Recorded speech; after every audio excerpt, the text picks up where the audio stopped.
Hello friends, this is Poonam and welcome to Subira study points. तो चलिए friends, शुरू करते हैं आज की वीडियो।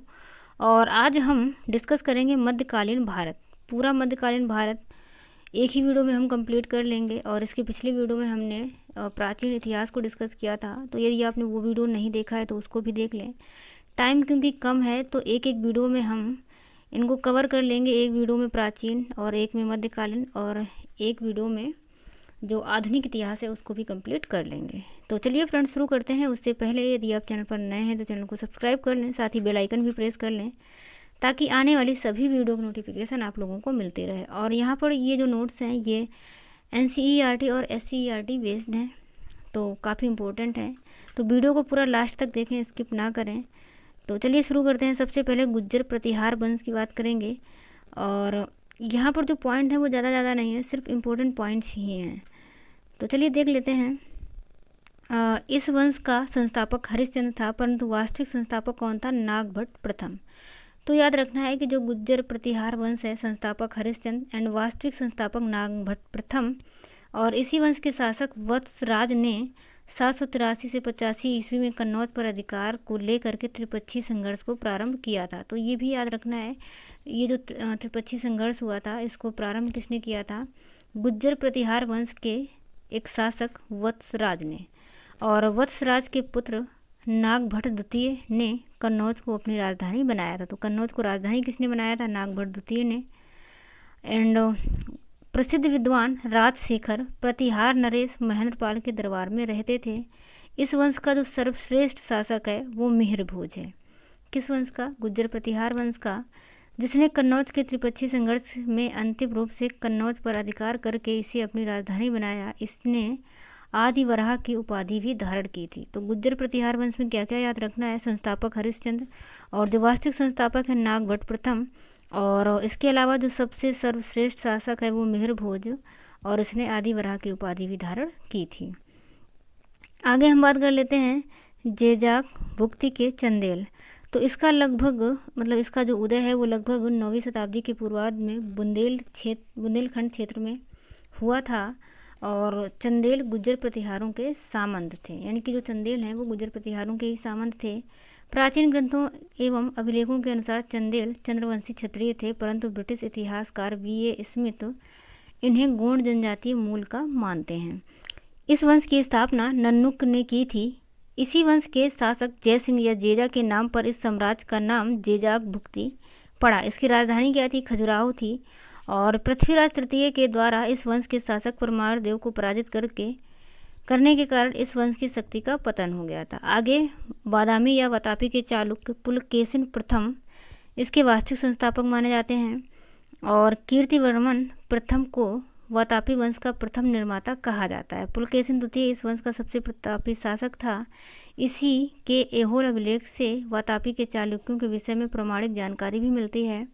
और इस अभिलेख की रचना रवि कीर्ति ने की है। तो जो पुलकेशिन द्वितीय का ऐहोल अभिलेख है इसकी रचना किसने की है? रवि कीर्ति ने की है।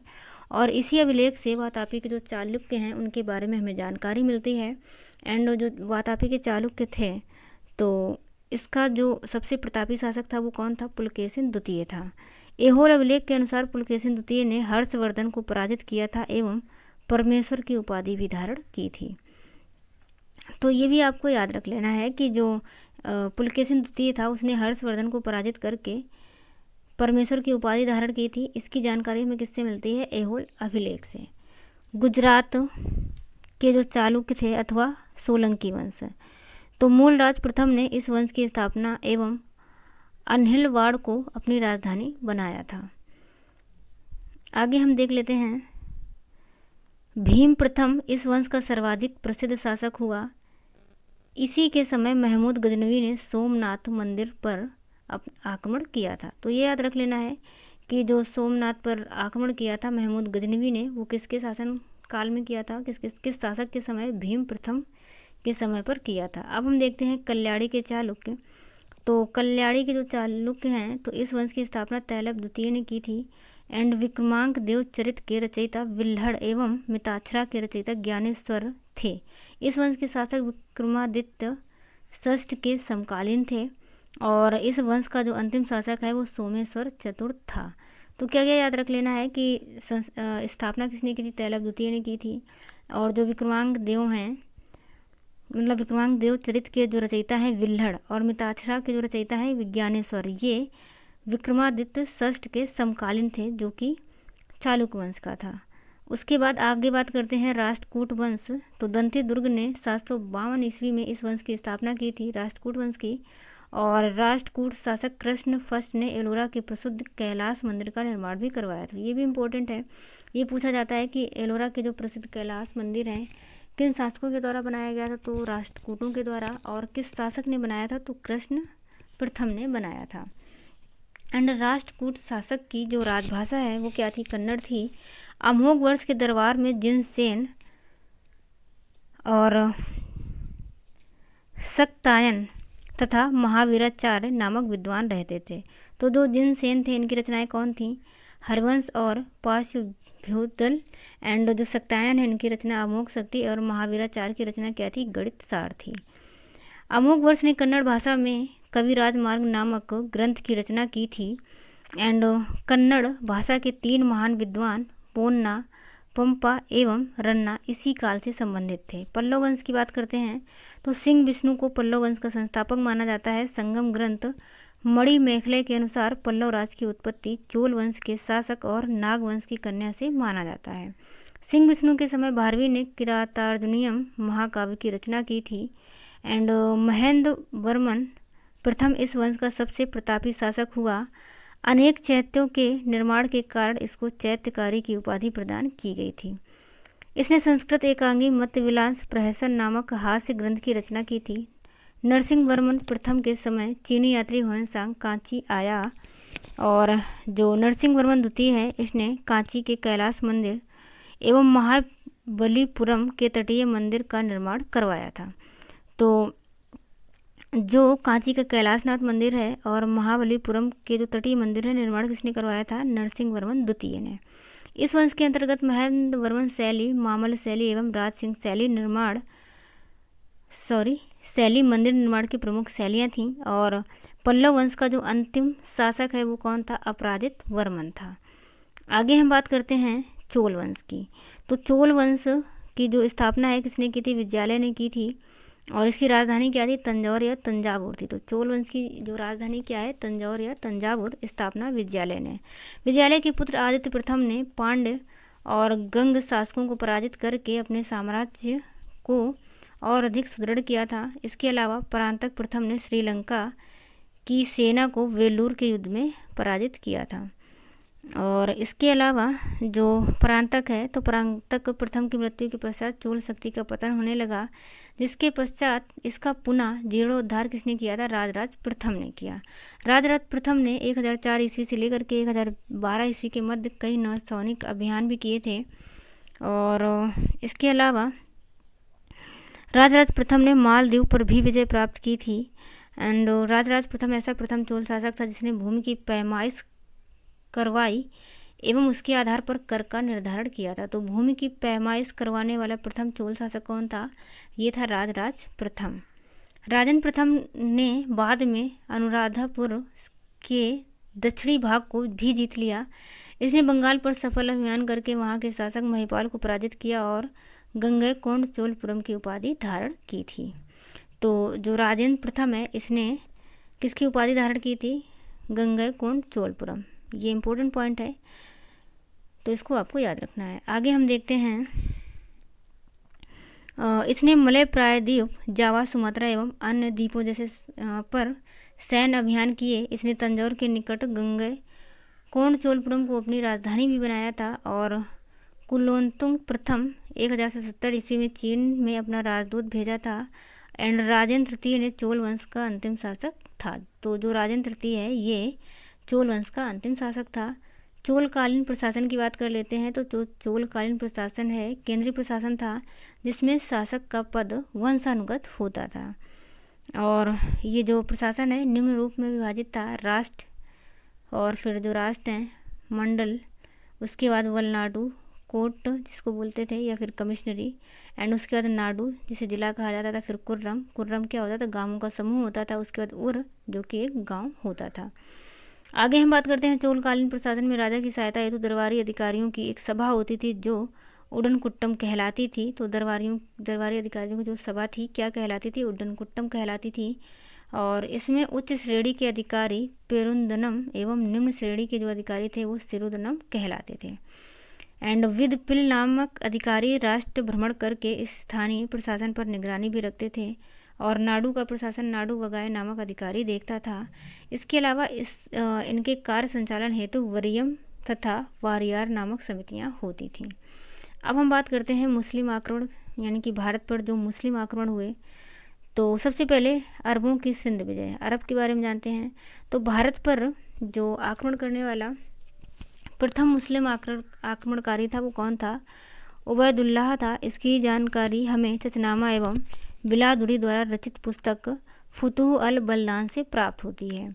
भारत पर प्रथम सफल मुस्लिम आक्रमण कौन था? ये था मोहम्मद बिन कासिम के नेतृत्व में, यानी कि 712 ईस्वी में मोहम्मद बिन कासिम ने आक्रमण किया था। तो प्रथम जो सफल मुस्लिम आक्रमणकारी है वो कौन है? मोहम्मद बिन कासिम। और इसने 712 ईस्वी में सिंध के राजा दाहिर को पराजित कर थट्टा के समीप स्थित देवल बंदरगाह पर अधिकार कर लिया था। तो जो राजा दाहिर था ये सिंध का राजा था और यहीं पर आक्रमण किया था मोहम्मद बिन कासिम ने 712 ईस्वी में और देवल बंदरगाह पर अधिकार कर लिया था। ऐसा कहा जाता है कि जो राजा दाहिर था ये सिंध का राजा हुआ करता था और एक अल हज्जाज नाम का एक अरब का शासक था। तो उसने मतलब उसके जो कर्मचारी थे मतलब जो व्यापारी थे वो देवल बंदरगाह से व्यापार किया करते थे। तो वो अपना शांति से चले जाते थे और आ जाते थे। एक बार राजा दाहिर ने उनके साथ लूटपाट कर ली थी। तभी फिर जो अल हज्जाज है वो मोहम्मद बिन कासिम को भेजता है और तब मोहम्मद बिन कासिम यहाँ पर राजा दाहिर के ऊपर आक्रमण कर देता है और सिंध पर अपना अधिकार कर लेता है और जो देवल बंदरगाह था उस पर भी अधिकार कर लेता है। मुल्तान की विजय सिंध क्षेत्र में मोहम्मद बिन कासिम की अंतिम विजय थी और मुल्तान को स्वर्ण नगरी के नाम से भी जाना जाता है। तो ये भी आपको याद रखना है कि जो मुल्तान है उसको स्वर्ण नगरी के नाम से जाना जाता था। अरबों की सिंध विजय के प्रभाव क्या हुए? तो विजित क्षेत्रों पर कासिम ने जजिया कर आरोपित किया और जो जजिया कर है ये कैसा होता था? ये गैर मुस्लिमों से लिया जाता था, मतलब जो मुसलमान नहीं होते थे उनसे जजिया कर लिया जाता था और वह भारत में जजिया कर लगाने वाला प्रथम मुस्लिम शासक भी बना था। कौन? मोहम्मद बिन कासिम। एंड भारतीयों के संदर्भ में हिंदू शब्द का प्रयोग सर्वप्रथम अरबों ने किया था और मतलब जो भारतीय हैं उनको हिंदू सबसे पहले किसने कहा था? अरबों ने कहा था। अरबों ने ज्योतिष, खगोल शास्त्र, भारतीय गणितीय पद्धति, इसके अलावा दर्शन, चिकित्सा, रसायन शास्त्र आदि को आत्मसात किया और इस ज्ञान को यूरोप तक पहुंचाया था। इसके अलावा आगे हम बात करते हैं सिंध क्षेत्र में सर्वप्रथम अरबों द्वारा खजूर की खेती, ऊँट पालन का कार्य प्रारंभ किया गया था। तो ये भी पूछा जाता है कि जो खजूर की खेती है सबसे पहले किसने की थी सिंध क्षेत्र में यानी कि भारत में? तो ये अरबों के द्वारा ही की गई थी और ऊँट पालन का जो कार्य है ये भी किसने प्रारंभ किया था? अरब वासियों ने। श्री हर्ष द्वारा रचित खंडन खंड खाद्य तथा ब्रह्मगुप्त कृत ब्रह्म सिद्धांत का जो अल्फाजरी है, अल्फाजरी द्वारा अरबी में अनुवाद किया गया। तो ये भी याद रखना है कि जो श्री हर्ष द्वारा रचित है खंडन खंड खाद्य तथा ब्रह्मगुप्त द्वारा जो है रचना ब्रह्म सिद्धांत का अल्फाजरी द्वारा अरबी में अनुवाद किया गया था। आगे हम बात करते हैं तुर्कों का आक्रमण। तो अभी बात चल रही थी मुसलमान यानी कि मुस्लिम आक्रमण की। तो प्रथम मुस्लिम जो सफल आक्रमणकारी कौन था? मोहम्मद बिन कासिम के बारे में भी हमने पढ़ा। अब हम तुर्कों के बारे में पढ़ेंगे। तो अरबों के जो आक्रमण के पश्चात भारत में तुर्कों ने आक्रमण किया। तुर्क चीन की उत्तर पश्चिम सीमाओं से निवास करने वाली एक लड़ाकू और बर्बर जनजाति थी। भारत में मुस्लिम शासन की स्थापना का जो श्रेय है वो तुर्कों को ही दिया जाता है। एंड अल्पतगीन नामक तुर्क ने गजनवी वंश की स्थापना की और गजनी को अपनी राजधानी बनाया था। अल्पतगीन के बाद उसका जो दामाद हुआ सुबुक्तगीन गजनी का शासक बनता है और भारत पर पहला तुर्क आक्रमणकारी कौन था? ये सुबुक्तगीन ही था। तो सुबुक्तगीन के आक्रमण के समय पश्चिमोत्तर भारत में हिंदू शाही शासक जयपाल का शासन था। इसे सुबुक्तगीन ने पराजित किया था। सुबुक्तगीन की मृत्यु के पश्चात उसका पुत्र महमूद गजनवी ने 998 ईस्वी में गजनी का शासक बना और उसके बाद जब ये गजनी का शासक बनता है तो महमूद गजनवी को बगदाद के खलीफा अल कादिर बिल्लाह द्वारा यमीन उद दौला यानी कि साम्राज्य का दाहिना हाथ और अमीन उल मिल्लत यानी कि मुसलमानों का संरक्षक की उपाधियां प्रदान की गई थी। इसने भारत पर 1000 से लेकर के 1027 ईस्वी के मध्य लगभग 17 बार आक्रमण किए और इसके आक्रमण का मुख्य उद्देश्य क्या था? भारत से धन लूटना था, ना कि साम्राज्य की स्थापना करना। यानी कि जो महमूद गजनवी है ये बार बार आक्रमण करता था भारत पर और उसका जो मुख्य उद्देश्य है वो सिर्फ यही था कि भारत में लूटपाट करना और धन को अपने मुल्क में ले जाना। मतलब उसका ये उद्देश्य नहीं था कि वह भारत में आए और वहाँ पर अपना साम्राज्य स्थापित करे, बल्कि उसका सिर्फ मेन जो मकसद है वो ये था कि वह भारत में जाए और वहाँ पर लूटपाट करे और जो धन है यानी कि लूटपाट से जो भी उसको धन मिलेगा उसको वह अपने साम्राज्य में लाएगा। इसके अलावा महमूद गजनवी द्वारा सर्वाधिक जो चर्चित आक्रमण है वो कौन है? 1025 ईस्वी में सोमनाथ मंदिर पर किया गया आक्रमण। इस समय यहाँ का शासक कौन था? भीम प्रथम था। और ये जो भीम प्रथम है ये किस वंश का था? चालुक्य वंश का था। अभी हमने पीछे बताया भी था। तो चालुक्य वंश का शासक भीम प्रथम और इसी के टाइम पर महमूद गजनवी ने सोमनाथ मंदिर पर आक्रमण किया था। गजनवी द्वारा भारत पर अंतिम जो आक्रमण है वो 1027 ईस्वी में जाटों के विरुद्ध किया गया था। ऐसा था कि 1025 में जब महमूद गजनवी ने सोमनाथ पर आक्रमण किया, काफ़ी लूटपाट की, क्योंकि सोमनाथ मंदिर में बहुत सारा सोना था तो उसको वह ले करके जा रहा था। तो रास्ते में जो जाट हैं उन्होंने महमूद गजनवी ने जो लूटा हुआ धन था उसके साथ जाटों ने लूटपाट की। तो जब वो लास्ट टाइम आता है 1027 में तो वो जाटों से ही युद्ध करने के लिए आया था। तो इस वजह से जो गजनवी द्वारा भारत पर अंतिम आक्रमण है वो जाटों के विरुद्ध था और सुल्तान की उपाधि धारण करने वाला महमूद गजनवी प्रथम शासक था। ये भी इम्पोर्टेंट पॉइंट है और ये सारी चीज़ें हमने जब SCERT करवाई थी तो बता भी चुके हैं और यहाँ पर भी, क्योंकि ये SCERT और NCERT बेस्ड चीज़ें हैं तो वैसे ही आपको मिलेगा। आगे हम बात कर लेते हैं कि सुल्तान की उपाधि धारण करने वाला जो महमूद गजनवी है ये प्रथम शासक था। मूर्तियों को तोड़ने के कारण इसको बुत सिक्कन या मूर्ति भंजक भी कहा गया है। तो मूर्ति भंजक किसको कहा गया है? महमूद गजनवी को। एंड आगे यदि हम बात करें, महमूद गजनवी के दरबार में अलबरूनी, फिरदौसी, फरूखी तथा उत्वी जैसे विद्वान भी थे।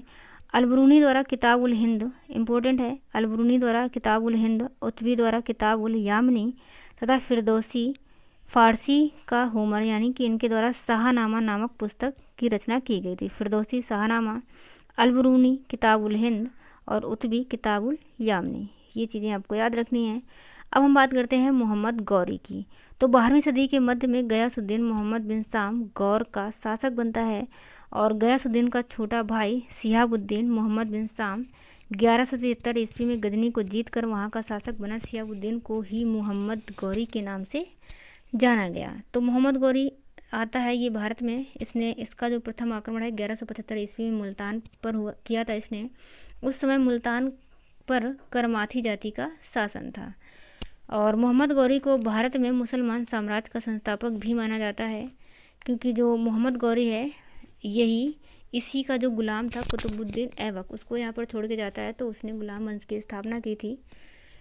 तो इसको आगे पढ़ेंगे। अभी हम यहाँ पर ये जान लेते हैं कि इसने 1178 ईस्वी में अनहिलवाड़ पर आक्रमण किया तथा यहाँ के शासक भीम द्वितीय, जिसका नाम मूलराज था, ने मोहम्मद गौरी को पराजित किया। यह गौरी की भारत में प्रथम पराजय थी।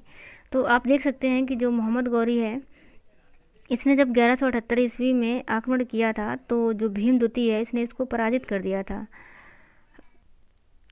पराजित होने के बाद भी जो मोहम्मद गौरी है ये 1191 ईस्वी में तराइन के प्रथम युद्ध में पृथ्वीराज तृतीय ने मोहम्मद गौरी को पराजित किया। यानी कि जो मोहम्मद गौरी है वो पहले भी पराजित हो चुका था 1178 में मूलराज से यानी कि भीम द्वितीय से। उसके बाद भी वह पृथ्वीराज से आक्रमण करता है। तराइन का जो प्रथम युद्ध होता है 1191 ईस्वी में, तो उससे वह फिर से मोहम्मद गौरी पराजित हो जाता है।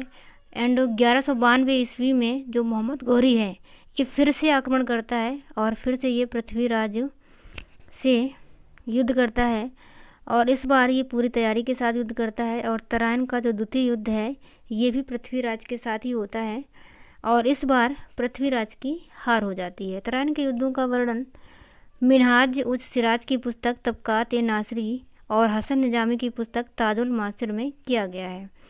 तो देखिए ये भी याद रखना है कि मिनहाज उस सिराज की जो पुस्तक है तबकात ए नासरी एंड हसन निजाम की जो पुस्तक है ताजुल मासिर, यहाँ से हमें राज जो था पृथ्वीराज चौहान और मोहम्मद गौरी इनके युद्धों का वर्णन मिलता है। एंड चंदावर के युद्ध में 1194 ईस्वी मोहम्मद गौरी ने कन्नौज के शासक जयचंद को पराजित किया। इसके पश्चात तुर्कों का नियंत्रण पूर्वी उत्तर प्रदेश में बनारस तक विस्तारित हो गया था। उसके बाद 1192 में पृथ्वीराज को पराजित करने के बाद फिर वह जयचंद को भी पराजित करता है 1194 में चंदावर के युद्ध में। एंड मोहम्मद गौरी के सिक्कों पर एक ओर कलमा तथा दूसरी ओर नंदी व देवी लक्ष्मी के चित्र अंकित किए गए थे। आगे हम बात करते हैं बिहार में तुर्कों का शासन। तो 12वीं एवं 13वीं शताब्दी में बिहार का क्षेत्र एक संगठित राजनीतिक इकाई नहीं था। उस दौरान उत्तर और दक्षिणी बिहार मध्य गंगा नदी एक भौगोलिक विभाजन रेखा के साथ साथ राजनीतिक सीमा रेखा थी। एंड 12वीं शताब्दी के अंत में 13वीं शताब्दी के प्रारंभ में तुर्क सेनापति मलिक हसमुद्दीन के सहायक बख्तियार खिलजी ने बिहार की कर्मनाशा नदी के पूर्वी ओर सफल अभियान किया। बख्तियार खिलजी के आक्रमण के समय सेन वंश का शासक लक्ष्मण सेन तथा पाल वंश का शासक इंद्रदुम्न पाल था। और इसके अलावा बख्तियार खिलजी ने पटना के समीप मनेर को अपने सैनिक अभियान का केंद्र बनाया था। तो ये इम्पोर्टेंट है, ये पूछा जा सकता है, मतलब ये पूछा जाता है क्वेश्चन कि बख्तियार खिलजी हैं तो बख्तियार खिलजी ने पटना के समीप मनेर को अपने सैनिक अभियान का केंद्र बनाया था। तो किस शासक ने बनाया था? बख्तियार खिलजी ने बनाया था। बिहार में तुर्कों की सबसे बड़ी विजय बख्तियार खिलजी की ओदंतपुरी की विजय थी। ये विजय 1198 ईस्वी में प्राप्त की गई थी। ये भी इम्पोर्टेंट है। आगे हम बात करें, उसने संभवतः ओदंतपुरी विश्वविद्यालय को लूटा तथा नालंदा विश्वविद्यालय को तहस नहस कर आधुनिक बख्तियारपुर शहर की स्थापना की थी। तो ये भी पूछा जाता है कि जो नालंदा विश्वविद्यालय है इसको तहस नहस किसने किया था? बख्तियार खिलजी ने किया था। और ओदंतपुरी विश्वविद्यालय में भी इसने लूटपाट की थी। बख्तियार खिलजी ने 1203 से 4 में नदिया पर चढ़ाई की तथा इसने अपनी राजधानी लखनौती में स्थापित की थी। बख्तियार खिलजी ने मिथिला के कर्नाट शासक नरसिंह देव को अपनी अधीनता स्वीकार करने के लिए बाध्य किया था। एंड बीमारी की अवस्था में बख्तियार खिलजी के एक अधिकारी अली मर्दान ने उसकी हत्या कर उसका शव बिहार शरीफ के इमादपुर नामक मोहल्ले में दफन कर दिया था। अब हम यहाँ पर पढ़ेंगे दिल्ली सल्तनत। तो दिल्ली सल्तनत में जो मोहम्मद गौरी था वो अपना एक गुलाम छोड़ करके गया था कुतुबुद्दीन ऐबक, और कुतुबुद्दीन ऐबक ने ही दिल्ली सल्तनत में सबसे पहले ममलूक वंश की स्थापना की थी और यहीं से फिर दिल्ली सल्तनत की शुरुआत होती है। तो दिल्ली सल्तनत में ममलूक वंश, खिलजी वंश, तुगलक, सैयद तथा लोदी वंश आदि कई वंश हुए हैं और लगभग 320 वर्षों तक शासन चला था इन सभी वंशों का, और यही सभी सामूहिक रूप में दिल्ली सल्तनत के नाम से जाने जाते हैं। तो दिल्ली सल्तनत में सबसे बड़ा जो साम्राज्य है वो मोहम्मद बिन तुगलक का था, और सल्तनत काल में सर्वाधिक समय तक शासन करने वाला जो शासक है वो कौन था? बहलोल लोदी था। तो ये आपसे पूछा जाता है क्वेश्चन कि जो दिल्ली सल्तनत है, तो दिल्ली सल्तनत में सबसे अधिक टाइम तक शासन करने वाला शासक कौन था? बहलोल लोदी था। और दिल्ली सल्तनत का अंतिम तुर्क सुल्तान नसरुद्दीन महमूद था। दिल्ली सल्तनत के वंशों में सर्वाधिक शासनकाल तुगलक वंश का तथा न्यूनतम शासनकाल खिलजी वंश का था। तो यहाँ पर देखिए, अगर आपसे शासक पूछा जाता है तो बहलोल लोदी, और यदि आपसे वंश के बारे में पूछा जाता है कि सबसे ज़्यादा शासनकाल किस वंश का चला तो तुगलक वंश का, एंड सबसे कम किसका शासनकाल चलता है किस वंश का? तो खिजली वंश का था। अब हम यहाँ पर सबसे पहले ममलूक वंश पढ़ेंगे। उससे पहले थोड़ा सा और जान लेते हैं कि सबसे पहले जो दिल्ली सल्तनत है वहाँ पर ममलूक वंश आता है, फिर खिलजी वंश, फिर तुगलक वंश, सैयद वंश और लोदी वंश। तो ये क्रम भी आपको याद रखना है। और ममलूक वंश की स्थापना किसने की थी? कुतुबुद्दीन ऐबक ने की थी। उसके बाद खिलजी वंश की स्थापना किसने की थी? जलालुद्दीन खिलजी ने। एंड तुगलक वंश की गयासुद्दीन तुगलक, सैयद वंश खिज्र खां, और लोदी वंश की स्थापना किसने की थी? बहलोल लोदी ने की थी। तो अब हम सबसे पहले ममलूक वंश को पढ़ेंगे, यानी कि जो ममलूक वंश है इसे गुलाम वंश भी कहा जाता है, और ये 1206 से 1290 ईस्वी तक चला था। और इसे गुलाम वंश इस वजह से कहा जाता है क्योंकि जो मोहम्मद गौरी का गुलाम था कुतुबुद्दीन ऐबक, और कुतुबुद्दीन ऐबक ने ही इस वंश की स्थापना की थी। इसी वजह से इसको गुलाम वंश कहा जाता है, गुलाम वंश, या फिर इसी को ममलूक वंश के नाम से जाना जाता है। और इसका एक और नाम है इलवारी वंश। तो वो भी आपको याद रखना है। मोहम्मद गोरी के मृत्यु के पश्चात उसके विजित क्षेत्रों पर उसके गुलामों द्वारा शासन स्थापित किया गया। इसी क्रम में भारतीय क्षेत्र में कुतुबुद्दीन ऐबक ने साम्राज्य की स्थापना की, जिसे ममलूक वंश, दास या फिर गुलाम वंश के नाम से जाना जाता है। तो इसने अधिकांश सुल्तान किसी न किसी के गुलाम थे, और यद्यपि इस वंश के शासकों ने अलग अलग वंशों जैसे ऐबक ने कुतुबी वंश, इल्तुतमिश ने शमसी वंश, बलमन ने बलमनी वंश की स्थापना की थी। तो सबसे पहले कुतुबुद्दीन ऐबक के बारे में पढ़ते हैं। 1206 से 1210 तक ये शासक रहा था दिल्ली सल्तनत में। तो कुतुबुद्दीन ऐबक ने राज्याभिषेक 25 जून 1206 में लाहौर में करवाया था, और उसने लाहौर को ही अपनी राजधानी बनाया था। तो भारत में तुर्की राज का वास्तविक जो संस्थापक है वो कुतुबुद्दीन ऐबक को माना जाता है। एंड कुतुबुद्दीन ऐबक को भारत में दिल्ली सल्तनत का संस्थापक भी माना जाता है। तो दिल्ली सल्तनत में जो सबसे पहला वंश था वो गुलाम वंश था, और उसकी स्थापना कुतुबुद्दीन ऐबक ने की थी। इसी वजह से इसको भारत में दिल्ली सल्तनत का संस्थापक माना जाता है। कुतुबुद्दीन ऐबक ने कभी सुल्तान की उपाधि धारण नहीं की थी, बल्कि वह केवल मलिक और सिपह सलार की पदवी धारण करता था, और इन्हीं के रूप में वह शासन करता था। इसके अलावा कुतुबुद्दीन ऐबक की उदारता के कारण इसको लाख बख्श यानी कि लाखों का दान करने वाला तथा पील बख्श यानी कि हाथियों का दान देने वाला कहा जाता था। ऐबक कुरान की पंक्तियों को सुरीली आवाज़ में पाठ करने के कारण उसे कुरान ख्वां के नाम से भी जाना जाता है। और कुतुबुद्दीन ऐबक ने सूफी संत ख्वाजा कुतुबुद्दीन बख्तियार काकी के नाम पर कुतुब मीनार का निर्माण प्रारंभ करवाया था, परंतु वह उसको पूर्ण नहीं करवा सका। कुतुब मीनार के निर्माण में ऐबक, इल्तुतमिश तथा फिरोज शाह 3 शासकों ने योगदान दिया है। ऐबक ने भारत की प्रथम मस्जिद कुव्वत उल इस्लाम पृथ्वीराज तृतीय के किले राय पिथौरागढ़ के स्थान पर दिल्ली में बनवाई थी। तो भारत में जो प्रथम मस्जिद है वो कौन है? कुव्वत उल इस्लाम है। और किसने बनवाई है? कुतुबुद्दीन ऐबक ने। और इसने 2.5 दिन का झोपड़ा भी बनवाया था। इसके अलावा जो 2.5 दिन का झोपड़ा है ये कहाँ पर है? अजमेर में है। ऐबक के सेनापति बख्तियार खिलजी ने नालंदा विश्वविद्यालय को नष्ट कर दिया था। तो ये भी हम बता चुके हैं कि जो नालंदा विश्वविद्यालय है इसको नष्ट किसने किया था? बख्तियार खिलजी ने किया था। और ये क्वेश्चन कई बार पूछा जाता है एग्जाम में, तो ये आपको याद रखना है कि नालंदा विश्वविद्यालय को नष्ट किसने किया था? ये किया था बख्तियार खिलजी ने। उसके बाद आगे देख लेते हैं। तो आगे अगर हम बात करें 1210 ईस्वी में लाहौर में चौगान खेलते समय घोड़े से गिर जाने के कारण कुतुबुद्दीन ऐबक की मृत्यु हो जाती है। तो ये भी क्वेश्चन पूछा जाता है कि कौन सा ऐसा शासक है जिसकी चौगान खेलते समय मृत्यु हुई थी? तो कुतुबुद्दीन ऐबक की हुई थी। ऐबक का उत्तराधिकारी उसका अयोग्य पुत्र आराम शाह था, किंतु इल्तुतमिश ने इसे अपदस्थ करके सिंहासन पर अधिकार कर लिया था। आगे हम बात करते हैं इल्तुतमिश की। तो इल्तुतमिश 1211 से लेकर के 36 ईस्वी तक शासक रहा था। और जो इल्तुतमिश ये एक इलवरी तुर्क था तथा सुल्तान बनने से पूर्व वह बदायूं का सूबेदार था। इल्तुतमिश को गुलामों का गुलाम कहा जाता है। इसे भारत में मकबरा शैली का जनक भी माना जाता है।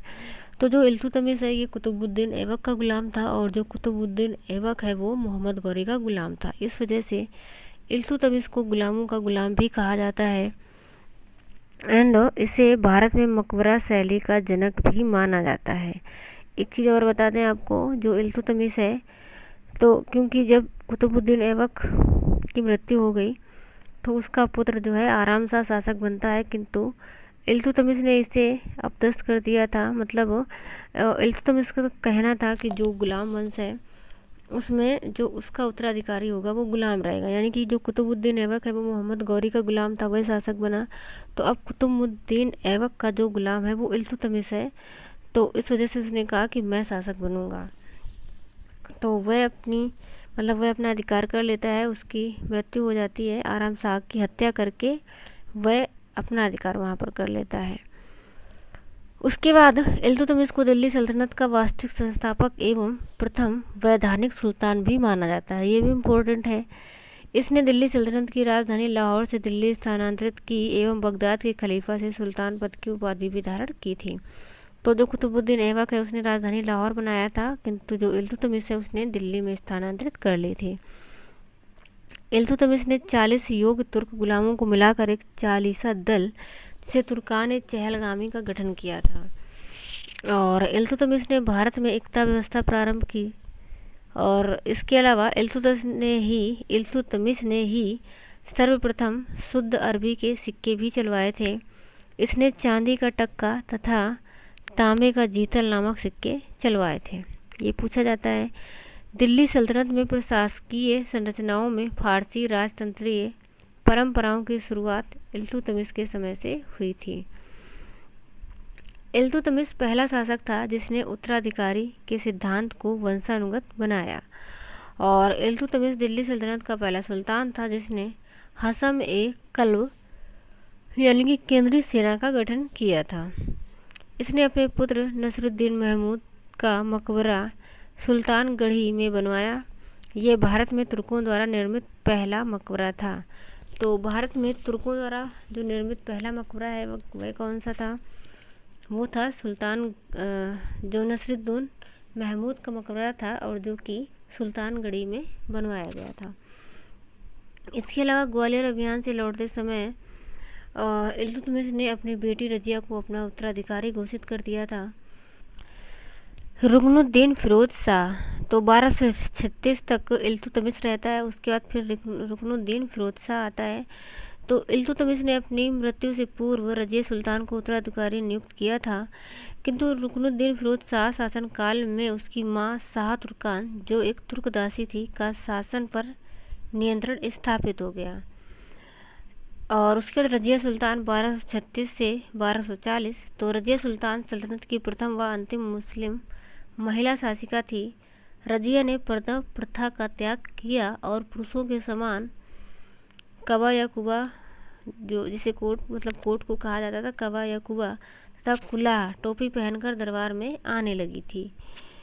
और इसके अलावा उसने अबीसिनियाई गुलाम जलालुद्दीन याकूत को अमीर याखूर किसको कहा जाता था? जो अश्वशाला का प्रमुख होता था, उसके पद पर नियुक्त किया। और रजिया ने भटिंडा के अमीर अल्तुनिया के विद्रोह को दबाने एवं अपने साथ मिलाने के लिए उससे विवाह कर लिया। जब वे दोनों बहराम शाह को दिल्ली की गद्दी से हटाने के लिए दिल्ली की ओर बढ़े, तब कैथल के पास 1240 में रजिया और अल्तुनिया की हत्या कर दी गई। यानी कि जो भटिंडा है पंजाब का, यहाँ पर रजिया जाती है, अल्तुनिया के विद्रोह को दबाने के लिए जाती है, किंतु अल्तुनिया का कहना ये था कि वह जो रजिया थी उसको वह अल्तुनिया कैद कर लेता है। उसके बाद उसका ये कहना था कि वह उससे विवाह कर ले।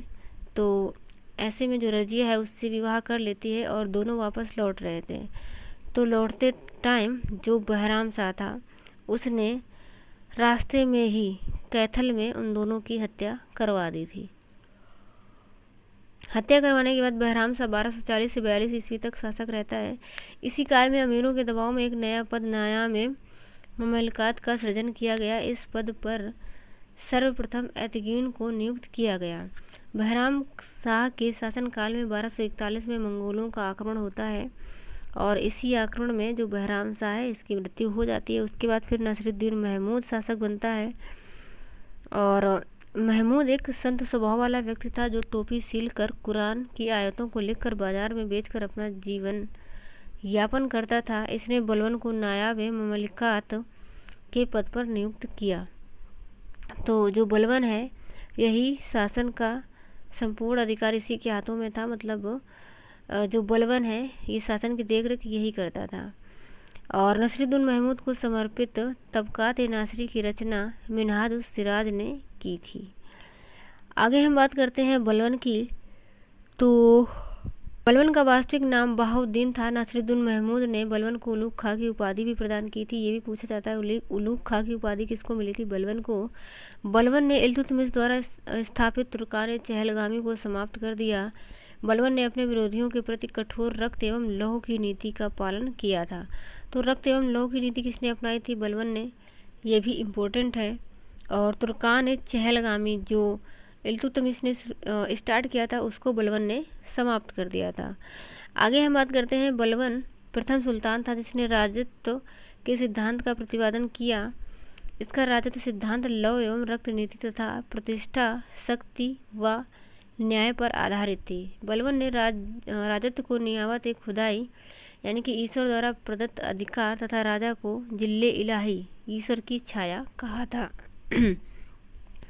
बलवन ने सिजदा यानी कि घुटने पर बैठ करके सिर झुकाना और पायबोस सुल्तान के पैरों को चूमना की परंपरा को अपने दरबार में प्रारंभ करवाया, जो मूलतः एक ईरानी परंपरा थी। इसके अतिरिक्त उसने प्रत्येक वर्ष ईरानी त्यौहार नौरोज़ को भी आरंभ किया था। तो सिजदा और पैबोस की जो प्रथा है ये किसने चलाई थी? बलबन ने चलाई थी। ये भी इम्पोर्टेंट है। बलबन ने एक सैन्य विभाग दीवान आरिज की स्थापना की और इसने एक गुप्तचर प्रणाली को सशक्त बनाते हुए बरीद ए ममालिक नामक गुप्तचर विभाग की भी स्थापना की थी, जिसमें बरीद नामक अधिकारी की नियुक्ति की गई थी। फारसी के प्रसिद्ध कवि अमीर हसन और अमीर खुसरो बलबन के दरबार में ही रहते थे। तो अमीर खुसरो और अमीर जो हसन है ये किसके दरबारी कवि थे? बलबन के दरबार में रहते थे। आगे हम बात करते हैं, बलबन ने जिले के रूप में सर्वप्रथम सिख का गठन किया। गुलाम वंश का जो अंतिम शासक है वो शमसुद्दीन क्यूमर्स था।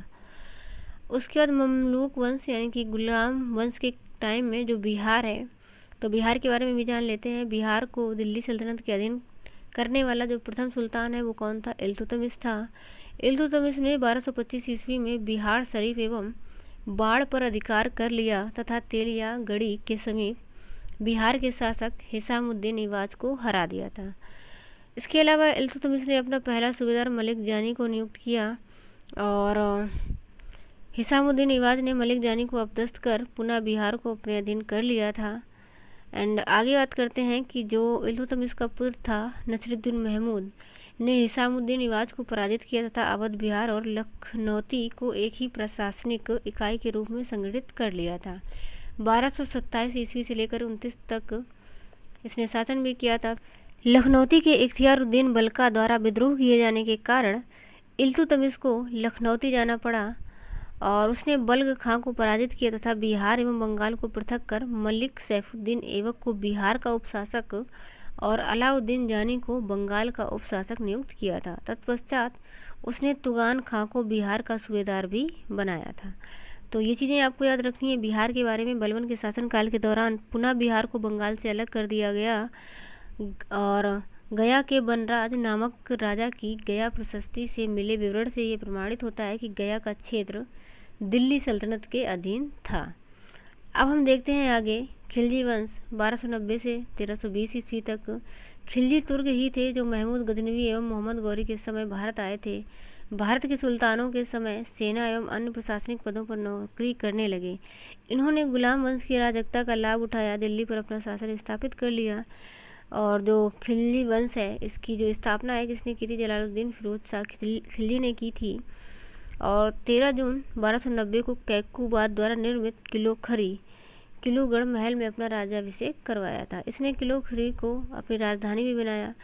तो देखिए अभी जो इल्तुतमिश था उसके टाइम में राजधानी क्या थी? दिल्ली थी, किंतु अब राजधानी क्या हो गई थी? फिरोज शाह के टाइम में किलोखरी। तो ये चीज़ें आपको याद रखनी है कि पहले जो कुतुबुद्दीन ऐबक था उसने राजधानी लाहौर को बनाया था, फिर इल्तुतमिश के टाइम में और राजधानी दिल्ली रही। और उसके बाद फिर जो अगला जो वंश खिलजी वंश आता है तो उसके टाइम में जो राजधानी है वो क्या होती है? किलोखरी होती है। ये 70 वर्ष अपने वृद्ध सुल्तान की आयु में सुल्तान बना था, यानी कि जो फिरोज शाह खिलजी था ये 70 वर्ष की अवस्था में सुल्तान बनता है और इसने बलबन की जो रक्त और लौह की नीति थी उसको त्याग दिया और उदार नीति का अनुसरण किया था। इसके अलावा 1296 में जलालुद्दीन की हत्या करके उसके भतीजे एवं दामाद अलाउद्दीन खिलजी ने कड़ा मणिपुर वर्तमान प्रयागराज में हत्या उसकी कर दी थी। तो जो जलालुद्दीन खिलजी है उसी का भतीजा था जो कि उसका दामाद था, उसी ने उसकी हत्या कर दी थी और हत्या करने के बाद फिर वह शासक बनता है। तो अब बात करेंगे अलाउद्दीन खिलजी के बारे में। 1296 से 1316 ईस्वी तक 3 अक्टूबर 1296 को अलाउद्दीन खिलजी ने कड़ा मानिकपुर में स्वयं को सुल्तान घोषित कर लिया और इसका जो राज्याभिषेक है वो दिल्ली के बलबन के लाल महल में किया गया था। अलाउद्दीन ने सिकंदर सानी सिकंदर द्वितीय की उपाधि भी धारण की थी और अलाउद्दीन खिलजी प्रथम सुल्तान था जिसने धर्म को राजनीति से पृथक किया था। इसके अलावा जो अलाउद्दीन है एक साम्राज्यवादी शासक था। वह विश्व विजय करने के साथ साथ एक नए धर्म की स्थापना भी करना चाहता था। अलाउद्दीन ने सुल्तान बनने के बाद प्रथम गुजरात पर आक्रमण किया और वहां के शासक राय कर्ण को पराजित किया। 1301 ईस्वी में रणथंभौर पर आक्रमण करके वहां के शासक हम्यूर देव को भी पराजित किया था। इसके लिए आपको ये याद रखना है कि जो अलाउद्दीन खिलजी है इसने सिकंदर सानी और सिकंदर द्वितीय की उपाधि धारण की थी, धर्म को राजनीति से अलग किया था। आगे बात करें तो अलाउद्दीन का एक सेनापति था इम्पोर्टेंट, मलिक काफूर, ये भी आपको याद रखना है। और ये गुजरात विजय के दौरान नुसरत खान द्वारा 1000 दिनार में ख़रीदा गया था, इसलिए इसे 1000 दिनारी भी कहा जाता है। और इसके अलावा अलाउद्दीन विंध्याचल पर्वत श्रेणी को पार कर दक्षिण भारत पर आक्रमण करने वाला प्रथम सुल्तान भी था। इसने आक्रमण का मुख्य उद्देश्य धन प्राप्त करना था, यानी कि ये जो आक्रमण करता था दूसरे राज्यों में, तो उसका मुख्य जो उद्देश्य है वो क्या था, धन प्राप्त करना था। अलाउद्दीन खिलजी के दक्षिण भारतीय अभियानों को भी देख लेते हैं। तो देवगिरी वहाँ का जो शासक था रामचंद्र, अभियान का नेतृत्व किसने किया था, मलिक काफूर। इसका जो सेनापति था मलिक काफूर अच्छा सेनापति था। और उसके बाद जब ये गुजरात अभियान के बाद मलिक काफूर को लाता है तो उसी को सेनापति बना देता है, और उसके बाद फिर जो नेतृत्व करते हैं युद्ध का वो मलिक काफूर ही करता है। और वारंगल का जो शासक है प्रताप रुद्रदेव द्वितीय, यहाँ पर भी मलिक काफूर ही जाता है नेतृत्व के लिए। द्वार समुद्र ये बीरबल्लाल तृतीय मलिक काफूर नेतृत्व करता है। पांड वीर पांड मलिक काफूर इसका भी नेतृत्व करता है। तेलंगाना के शासक प्रताप रुद्रदेव द्वितीय ने मलिक काफूर को 20 प्रसिद्ध कोहिनूर हीरा भेंट किया, जिसे मलिक काफूर ने अलाउद्दीन खिलजी को भेंट किया था। तो ऐसा भी कहा जाता है कि जो कोहिनूर हीरा होता है वो जिसके पास जाता है उस साम्राज्य का पतन भी हो जाता है। तो जो मलिक काफूर है जब ये अभियान के लिए गया था तो जो वारंगल का शासक था प्रताप रुद्रदेव, इसने उसको कोहिनूर हीरा दिया था और कोहिनूर हीरा ले जा करके उसने खिलजी को भेंट किया था। अलाउद्दीन खिलजी के प्रमुख सुधार क्या थे, तो इसने नगद वेतन प्रणाली के साथ साथ स्थायी सेना का भी गठन किया था। ये इंपॉर्टेंट है, ये पूछा जाता है कि नगद वेतन प्रणाली की जो व्यवस्था है वो किसने शुरू करी थी, तो अलाउद्दीन खिलजी ने स्थायी सेना का गठन किया। इसके अलावा घोड़ा दागने की प्रथा और हुलिया दाग प्रथा की भी शुरुआत इसने की थी। और सैनिकों का हुलिया रखने हेतु दीवान आरिज नियुक्त की थी। और सेना में भर्ती के लिए सेना मंत्री आरिज मुमालिक की नियुक्त की।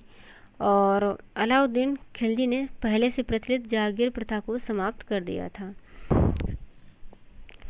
अलाउद्दीन खिलजी ऐसा पहला सुल्तान था जिसने वेश्यावृत्ति को रोकने का प्रयास किया था।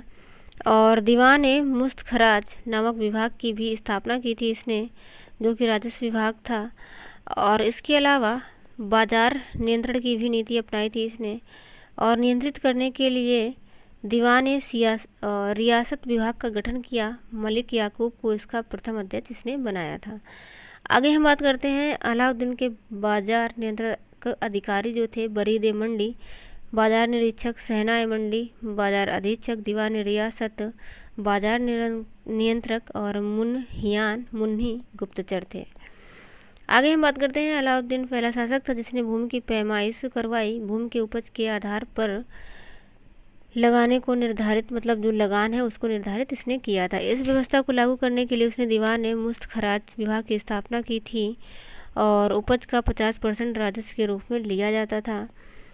इसके अलावा 2 नए कर इसने भी लगाए थे, चरी कर तथा घरी कर। तो चरी कर जो दुधारू पशुओं पर होता था और जो घरी कर है वो गृह कर लगाया था। पहले समसु यानी कि लूट का माल से राज्य को 1/5 भाग मिलता था और शेष 4/5 भाग सैनिकों को बांट दिया जाता था, किंतु अलाउद्दीन तथा मोहम्मद बिन तुगलक ने नियम का उल्लंघन करते हुए शम्स का 4/5 भाग राज्य के रूप में लिया था। इसके अलावा सल्तनत काल में मंगोलों के सबसे अधिक आक्रमण अलाउद्दीन खिलजी के शासनकाल में ही हुए थे। तो ये भी याद रखना है कि जो मंगोल थे वो टाइम टाइम पर आक्रमण करते रहते थे और सबसे ज़्यादा जो मंगोल आक्रमण हैं वो सल्तनत काल में किस शासक के टाइम पर हुए थे, तो ये हुए थे अलाउद्दीन खिलजी के टाइम पर। 1304 ईस्वी में दिल्ली में श्रीनगर की स्थापना करवाई और इसने अपनी राजधानी बनाया था इसे। इसके अलावा अलाउद्दीन खिलजी के दरबार में अमीर खुसरो व हसन देहलवी जैसे कवि भी थे। और अलाउद्दीन खिलजी को सार्वजनिक वितरण प्रणाली का जनक भी माना जाता है। अब हम बात करते हैं मुबारक खिलजी के बारे में। तो ये ऐसा प्रथम सुल्तान था जिसने स्वयं को खलीफा घोषित किया। उल इनाम खिलाफल उल लाह की उपाधि इसने धारण की थी। वर्णी के अनुसार मुबारक खिलजी कभी कभी स्त्रियों के वस्त्र पहनकर या फिर नग्नावस्था में दरबार में आ जाता था। और खुसरो शाह हिंदू धर्म से परिवर्तित मुस्लिम था। जो खुसरो शाह था वो हिंदू धर्म से परिवर्तित होकर के मुस्लिम बना था। तो ये भी याद रखना है, 1320 में खुसरो शाह के द्वारा मुबारक शाह खिलजी की हत्या कर दी गई और खुसरो शाह नसरुद्दीन खुसरो शाह के नाम से शासक बना। उसने पैगंबर के सेनापति की उपाधि धारण की थी। आगे हम बात करते हैं खिलजी काल में बिहार। तो बिहार को भी देख लेते हैं। तो इस टाइम 1290 ईस्वी में जलालुद्दीन खिलजी के दिल्ली के सुल्तान बनने के उपरांत 1297 ईस्वी में अलाउद्दीन खिलजी ने शेख मोहम्मद इस्माइल को दरभंगा भेजा। हालांकि राजा शक्र सिंह द्वारा इस सेना को पराजित किया गया। दूसरे आक्रमण में शेख इस्लाम ने राजा शक्र सिंह को पराजित किया एवं बंदी बनाकर दिल्ली ले गया। शक्र सिंह एवं अलाउद्दीन खिलजी के बीच समझौता हो गया। दोनों के बीच मधुर संबंध भी बने। आगे अगर बात करें तो खिलजी वंश के समय तक बिहार में गंगा नदी से संलग्न दक्षिण के मैदान में भी तुर्कों का आधिपत्य था। हालांकि तुगलक काल में दिल्ली सल्तनत का बिहार पर निर्णायक वर्चस्व कायम हुआ और बिहार में शाहपुर भोजपुर जिला से खिलजी कालीन कुछ सिक्के भी प्राप्त हुए हैं। तो खिलजी कालीन जो सिक्के हैं वो कहाँ से प्राप्त हुए हैं? बिहार के शाहपुर से। आगे हम बात करते हैं तुगलक वंश की। तो तुगलक वंश की अगर बात करें तो तुगलक वंश की स्थापना गयासुद्दीन मोहम्मद तुगलक ने की थी।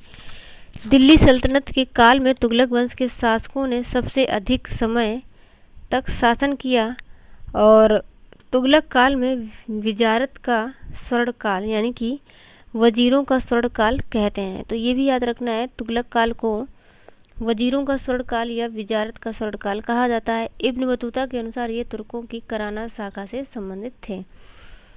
गयासुद्दीन तुगलक की बात करें तो इसका वास्तविक नाम गाजी मलिक था। ये पूछा जाता है। गयासुद्दीन का वास्तविक नाम गाजी मलिक और मंगोलों को पराजित करने के कारण वह मलिक उल गाजी के नाम से भी प्रसिद्ध हुआ। गयासुद्दीन दिल्ली का पहला सुल्तान था जिसने गाजी की उपाधि धारण की थी और इसने तुगलकाबाद नामक नगर भी बसाया था और तुगलक स्थापत्य शैली का प्रारंभ यहीं से माना भी जाता है। इसके अलावा गयासुद्दीन तुगलक के काल में ही जौना खां जो कि उसका पुत्र था के नेतृत्व में वारंगल पर अधिकार कर उसका नाम सुल्तानपुर रख दिया गया था। इस प्रकार गयासुद्दीन के ही शासनकाल में ही दक्षिण के राज्यों को सल्तनत में मिला लिया गया था।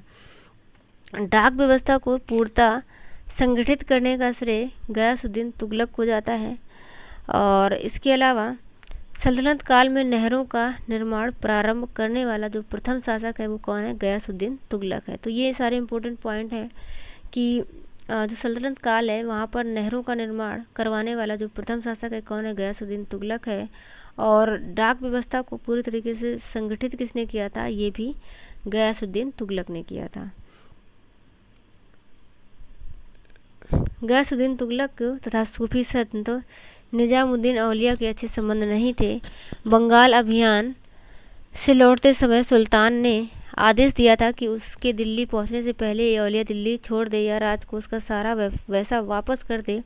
इसी संदर्भ में निजामुद्दीन औलिया ने सुल्तान के विषय में कहा था कि हुनूज दिल्ली दूरस्थ यानी कि दिल्ली अभी दूर है। कहने का मतलब ये था कि जो निजामुद्दीन औलिया हैं उनका कहना था कि दिल्ली अभी दूर है और जब तक जो गयासुद्दीन तुगलक है वो दिल्ली लौटेगा तो वह दिल्ली मतलब लौट नहीं पाएगा, दिल्ली के बाहर ही उसकी मृत्यु हो जाएगी। ये ऐसी उसने घोषणा की थी और उसने कहा था कि दिल्ली अभी दूर है। तो मोहम्मद बिन तुगलक की बात करते हैं। जो मोहम्मद बिन तुगलक यानी कि गयासुद्दीन तुगलक का बेटा था जौना खां, वही मोहम्मद बिन तुगलक के नाम से शासक बनता है। तो गयासुद्दीन की मृत्यु के बाद फिर ये शासक बना था और मोहम्मद बिन तुगलक की उपाधि धारण की थी इसने। इसके काल में साहूकारों का स्वर्ण काल कहा गया और राजमुंदरी अभिलेख में मोहम्मद बिन तुगलक की विजयों का उल्लेख प्राप्त होता है। इसमें इसको दुनिया का खान कहा गया है। मोहम्मद बिन तुगलक पहला सुल्तान था जिसने सती प्रथा पर रोक लगाई तथा सल्तनत काल में सर्वप्रथम अकाल संहिता का निर्माण करवाया था। तो सती प्रथा पर सर्वप्रथम रोक लगाने वाला शासक मोहम्मद बिन तुगलक है। इसने दीवान ए कोही कृषि विभाग नामक विभाग की स्थापना की थी और मोहम्मद बिन तुगलक एक विद्वान एवं प्रजाहितैषी शासक था, किंतु इसकी योजनाएं सफल रही थीं, तो इस वजह से उसकी आलोचना भी की जाती है। और 1333 ईस्वी में इब्न बतूता, जो कि मोरक्को का निवासी था, ये इसी के टाइम में आता है भारत, और मोहम्मद बिन तुगलक ने उसे दिल्ली का मुख्य काजी भी नियुक्त किया था। इसके अलावा तुगलक ने उसे 1342 ईस्वी में चीन में अपना दूत बना करके भेजा था। रेहला नामक जो पुस्तक है ये इब्न बतूता की है, और तारीख़-ए-फ़िरोज़ शाही नामक पुस्तक की रचना बर्नी द्वारा की गई है। इसके अलावा आगे अगर बात करें तो दिल्ली सल्तनत से विद्रोह कर दक्षिण भारत में 1336 ईस्वी में हरिहर एवं बुक्का ने विजयनगर तथा 1347 ईस्वी में हसन गंगू ने बहमनी साम्राज्य की स्थापना भी की थी। तो ये भी पूछा जाता है कि विजयनगर की स्थापना किसने की थी, बहमनी साम्राज्य की स्थापना किसने की थी, हसन गंगू ने।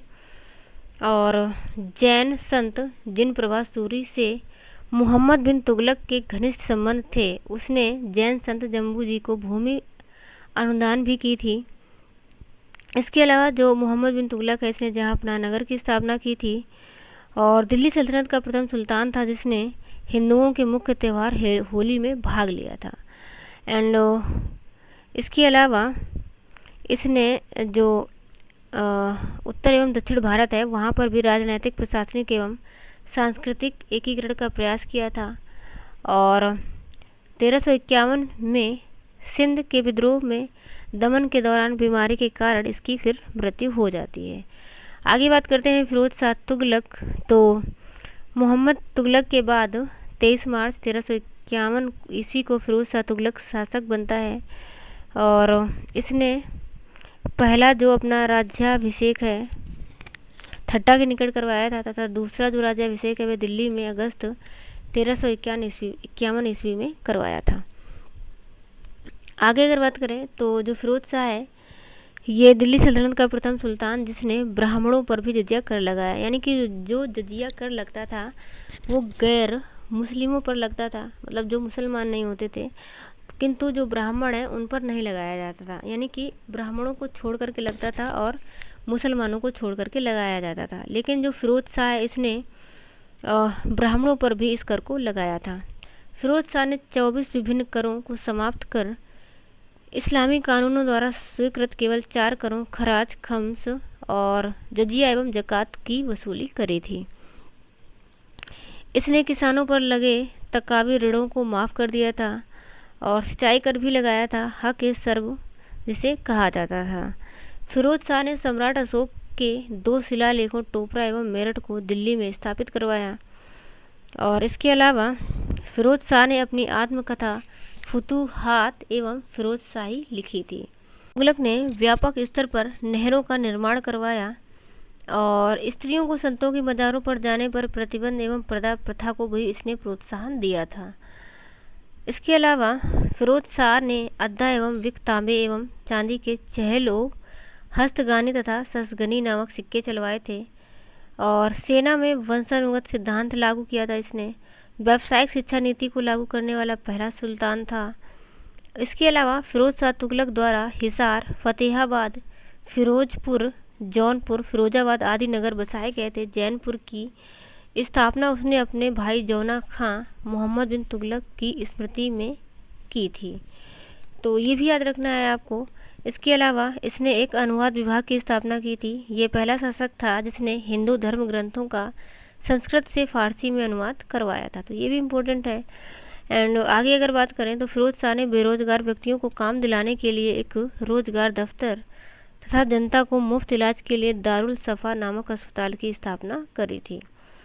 फिरोज शाह के शासन काल में स्थापित विभाग दीवान ए बंदगान, दासों की देखरेख के लिए दीवान ए इस्तिहाक, वृद्धावस्था पेंशन देने के लिए दीवान ए खैरात, दान विभाग था और शोहरत ए आम, सार्वजनिक निर्माण विभाग था। तुगलक वंश का जो अंतिम शासक है वो नसीरुद्दीन महमूद था। इसके शासनकाल में तैमूर लंग ने भारत पर आक्रमण किया था। उसके बाद तुगलक वंश काल में बिहार को देख लेते हैं। तो गयासुद्दीन तुगलक ने 1324 ईस्वी में कर्नाटक के शासक हरि सिंह देव को हराया और मोहम्मद बिन तुगलक के काल में बिहार का जो सूबेदार है वो मजदुल मुल्क था। आगे अगर बात करें तो तुगलक काल में तिरहुत क्षेत्र को तुगलक साम्राज्य में मिला लिया गया था। इस क्षेत्र का नाम तुगलकपुर रखा गया।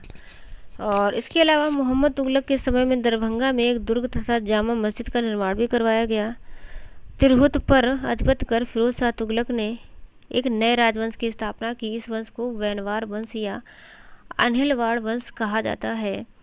वैनवार वंश के शासक शिव सिंह के शासनकाल में महाकवि विद्यापति ने अपने काव्यों की रचना की।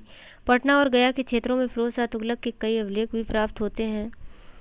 इसके अलावा जो राजगीर के कुछ जैन मंदिर हैं, तो मंदिर के अभिलेखों में फिरोज शाह द्वारा उन्हें दान दिए जाने की भी चर्चा मिलती है। तुगलक काल में बिहार की जो राजधानी है तो वो क्या थी? बिहार शरीफ थी। ये भी आपको याद रखना है। तुगलक काल में बिहार एक प्रमुख शासक मलिक इब्राहिम या मलिक बयां था। बिहार शरीफ स्थित मकबरा अपने शंक्वाकार गुम्बद के कारण स्थापत्य कला का सुंदर उदाहरण भी माना जाता है। और सूफी संत हजरत शरफुद्दीन या मनेरी मलफूजात और मनाकिबुल असफिया जैसी रचनाओं से बिहार में तुगलक शासन का इतिहास जानना संभव हो पाया है। बिहार शरीफ बौद्ध धर्म के जो प्रमुख केंद्र हैं वो कौन थे? उदंतपुरी महाविद्यालय यहीं अवस्थित था और बौद्ध बिहार क्षेत्र में अवस्थित थे। इसके अलावा जिस कारण तुर्कों ने इस क्षेत्र का नाम बिहार रखा, यानी कि जो बौद्ध बिहार हैं इनकी जो अधिकताएं हैं वो इसी क्षेत्र में थी, इसी वजह से इसका नाम बिहार रखा गया। और इस क्षेत्र के प्रशासनिक इकाइयों आदि का विवरण मिन्हाज उस सिराज की रचना तबकात नासरी से मिलता है। तो ये रचना इम्पोर्टेंट है कि मिन्हाज उस सिराज की जो रचना है कौन है? तबकात नासरी है। आगे हम बात करेंगे सैयद वंश की। तो 1414 ईस्वी में खिज्र खान ने दौलत खान को पराजित कर सैयद वंश की स्थापना की थी और इसने सुल्तान की उपाधि धारण नहीं की बल्कि रैयत आला की उपाधि धारण की थी। और खिज्र खान के बाद इस वंश के जो क्रमशः शासक हैं मुबारक शाह, मोहम्मद शाह और अलाउद्दीन हसन शाह शासक हुए। इस वंश का जो सबसे योग्य शासक है वो मुबारक शाह था और इसने तारीख़ मुबारक शाही के लेखक यहया बिन अहमद सरहिंदी को संरक्षण प्राप्त किया था। आगे अगर बात करें सैयद एवं लोदी वंश के मकबरों के काल के नाम से भी जाना जाता है। तो मकबरों के काल के नाम से किसको जाना जाता है? सैयद और लोदी वंश के टाइम को। आगे हम बात करते हैं लोदी वंश की। तो दिल्ली सल्तनत के राजवंशों में लोदी वंश सबसे अंतिम था, यानी कि जो दिल्ली सल्तनत है तो उसका जो अंतिम वंश है वो कौन था? लोदी वंश था। और पहला वंश हमने बताया था कौन सा था? गुलाम वंश। लोदी वंश को अमीरों का स्वर्ण काल भी कहा जाता है, याद रखना है आपको। बहलोल लोदी, तो बहलोल लोदी ने दिल्ली सल्तनत में प्रथम अफगान राज्य लोदी वंश की स्थापना की थी। तो जो लोदी थे ये अफगानी थे। इसके अलावा बहलोल लोदी अपने सरदारों को मसनद ए आली मेरे पुत्र कहकर पुकारता था और इसने बहलोली नामक चांदी का सिक्का भी चलवाया था। दिल्ली सल्तनत के शासकों में सर्वाधिक समय 38 वर्ष तक बहलोल लोदी ने शासन किया था। तो ये स्टार्टिंग में बताया था कि जो दिल्ली सल्तनत है उसमें सबसे ज़्यादा किस शासक ने शासन किया था? तो ये किया था बहलोल लोदी ने 38 वर्षों तक। अब बात करते हैं सिकंदर लोदी की। तो सिकंदर लोदी ने बहलोल लोदी के द्वारा अपनाए गए राजत्व सिद्धांत को त्याग कर स्वयं को सुल्तान घोषित किया और 1504 ईस्वी में आगरा शहर की स्थापना की तथा 1506 में इसे अपनी राजधानी बना लिया था। सिकंदर लोदी ने भूमि की माप के लिए पैमाना गज सिकंदरी प्रारंभ किया जो प्रायः 30 इंच का होता था और सिकंदर लोदी के आदेश से एक आयुर्वेद के ग्रंथ का फारसी अनुवाद किया गया जिसका नाम फरंग सिकंदरी रखा गया। सल्तनत काल में सिकंदर लोदी ने तुलादान की परंपरा को प्रारंभ किया था और सिकंदर लोदी ने मुसलमानों में प्रचलित अनेक प्रथाओं मुहर्रम पर ताजिया निकालना, महिलाओं का पीरों की मज़ारों पर जाना या उनकी याद में जुलूस निकालने पर प्रतिबंध लगा दिया था। सिकंदर लोदी ने हिंदुओं का यमुना में नहाने वहाँ पर बाल मुड़वाने पर भी प्रतिबंध लगा दिया था। इसके अलावा सिकंदर लोदी गुलरुखी उपनाम से फारसी में कविताएं लिखता था। ये इम्पोर्टेंट है, ये पूछा जाता है कि जो सिकंदर लोदी है वो किस उपनाम से कविताएं लिखता था? तो ये लिखता था गुलरुखी के उपनाम से। और आगे बात करें तो लज्जत ए सिकंदर शाही नामक ग्रंथ की रचना सिकंदर लोदी के शासनकाल में हुई, जो भारतीय संगीत पर प्रथम फारसी ग्रंथ था। इब्राहिम लोदी तो 25 नवंबर 1517 में सिकंदर लोदी के पश्चात इब्राहिम लोदी सुल्तान बना और ये लोदी वंश का अंतिम शासक था। 1526 ईस्वी में पानीपत का प्रथम युद्ध हुआ, जिसमें बाबर ने इब्राहिम लोदी को पराजित कर दिया था। तो ये भी पूछा जाता है कि जो पानीपत का प्रथम युद्ध है कब हुआ था और किसके किसके बीच में हुआ था? तो बाबर ने इब्राहिम लोदी को अनपरखा, सूरमा तथा कंजूस की संज्ञा दी है। इसके अलावा इब्राहिम लोदी दिल्ली सल्तनत का एकमात्र सुल्तान था जो रणभूमि में वीर गति को प्राप्त हुआ था। तो ये भी इम्पोर्टेंट है।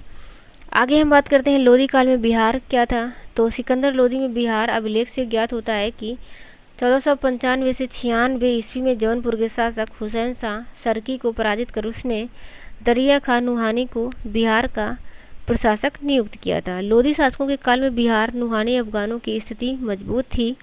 इसके अलावा बिहार में मोहम्मद शाह नुहानी द्वारा स्वतंत्र सत्ता की स्थापना भी की गई थी।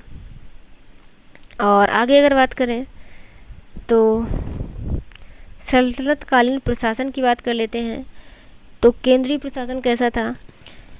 केंद्रीय प्रशासन का जो प्रधान था वो सुल्तान था, जो पूर्ण रूप से स्वेच्छाचारिता से प्रशासन करता था। इसके अलावा सुल्तान की सहायता के लिए मंत्रिपरिषद होती थी, जिसे मजलिस खलवत कहा जाता है। एंड आगे प्रमुख विभाग कौन कौन थे? दीवान विजारत वित्त विभाग, दीवान रियासत बाजार नियंत्रण विभाग, मुस्तखराज राजस्व विभाग, दीवान अमीर कोही कृषि विभाग, कजा न्याय विभाग, इंसाफ पत्राचार विभाग, आरिज या अर्ज सैन्य विभाग, रिसालत धार्मिक, और जो वरीद है गुप्तचर विभाग, बंदगान दास विभाग, इसरफ लेखा परीक्षण विभाग था। प्रांतीय प्रशासन की बात करें तो जो प्रांत हैं उस टाइम प्रांतों को खित्ता या एकता या फिर विलायत भी कहा जाता था। एंड भारत में इक्तदारी प्रथा मोहम्मद गौरी द्वारा प्रारंभ की गई। उसने सर्वप्रथम ऐबक को हांसी का इक्तदार नियुक्त किया था। एकता व्यवस्था का वास्तविक संस्थापक इल्तुतमिश को माना जाता है। तो जो इक्तदारी प्रथा है की शुरुआत किसने की थी? मोहम्मद गौरी ने, किंतु वास्तविक संस्थापक इल्तुतमिश को माना जाता है। एंड एकता व्यवस्था वंशानुगत नहीं थी, किंतु फिरोज शाह ने इसे वंशानुगत बना दिया था। इसके अलावा एकता प्राप्त करने वाले मुक्ति या अमीर कहा जाता था। बलबन ने मुक्ति को नियंत्रित करने के लिए ख्वाजा नामक अधिकारी की नियुक्ति की थी।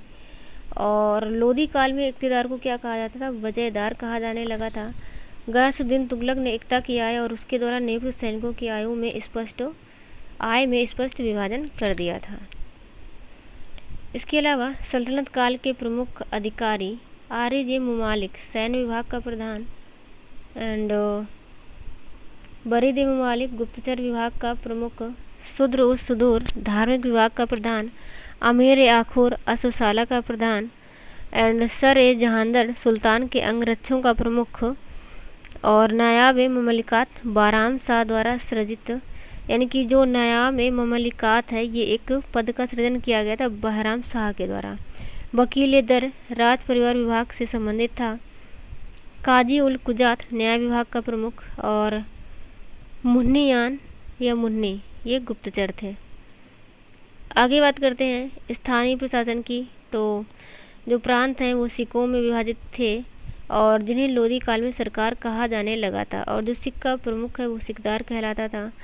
सिख का विभाजन परगनों में किया गया था। एंड और अगर बात करें तो सल्तनत काल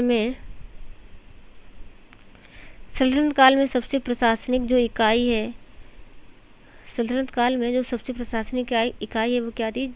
ग्राम थी। मतलब सबसे जो छोटी इकाई वो कौन सी थी? ग्राम थी, जहाँ खुद मुकद्दम चौधरी नामक वंशानुगत अधिकारी रहते थे। और भू राजस्व की जो दर है सामान्यतः कितनी थी? 1/5 या 1/4 थी, किंतु अलाउद्दीन खिलजी ने इसको, मतलब अलाउद्दीन खिलजी के काल में ये 1/2 की दर से कर वसूला जाता था। गल्ला बख्शी या बटाई, कनकुत या नस्क, हुक्म हासित, मसाहत तथा भावली इत्यादि राजस्व निर्धारण प्रणालियाँ थीं। आगे अगर बात करें सल्तनत कालीन प्रमुख जो कर थे तो जजिया गैर मुस्लिमों से लिया जाता था, और जो जगात है ये मुसलमानों द्वारा दिया जाने वाला उनकी आय का 2.5% था, जो कि स्वैच्छिक धार्मिक कर होता था। उस्र मुस्लिमों से सिंचाई व्यवस्था पर आधारित भूमि कर था। खुम्स जो था वो लूट से प्राप्त धन होता था। इसका 1/5 हिस्सा सुल्तान एवं जो 4/5 हिस्सा है वो सैनिकों को बांटा जाता था। किंतु अलाउद्दीन और मोहम्मद बिन तुगलक के काल में केवल 1/5 हिस्सा सैनिकों को दिया जाता था। खराज की बात करें तो गैर मुसलमानों से लिया जाने वाला भू राजस्व जो कर है वो खराज कहलाता था। अब हम देख लेते हैं साहित्यकालीन प्रमुख जो रचनाएं हैं, तो ये सारी जो रचनाएं हैं ये इम्पोर्टेंट हैं। तारीख़ फ़िरोज़ शाही ज़ियाउद्दीन वर्नी, तारीख़ उल हिंद अलबरूनी, तबक़ात नासरी, मिनहाज उस सिराज, किताब उल रहला इब्न बतूता, ताज उल मासिर हसन निजामी, तुगलकनामा अमीर खुसरो, नूह सिफर अमीर खुसरो, किताब उल यामनी उतबी ने, फतवा जहांदारी ज़ियाउद्दीन वर्नी, और फुतुहात सलातीन इसामी की है, और तारीख़ मुबारक शाही याहिया बिन सरहिंदी की है, द्रव्य परीक्षा ठक्कर पेरू, तूतीनामा ज़ियाउद्दीन नक्शबी की है, और सियासतनामा निजामुद्दीन तूसी की है। तो चलिए फ्रेंड्स, आज की वीडियो में हम इतना ही रखते हैं, और कल की वीडियो में हम बिहार के जो प्रमुख राजवंश हैं इनको डिस्कस करेंगे, क्योंकि जो वीडियो है काफ़ी लंबी हो जाती है, फिर अपलोड करने में समस्या आती है। तो आज हम इतना ही रखते हैं, आगे मिलेंगे अगले वीडियो में। तब तक के लिए bye bye and take care.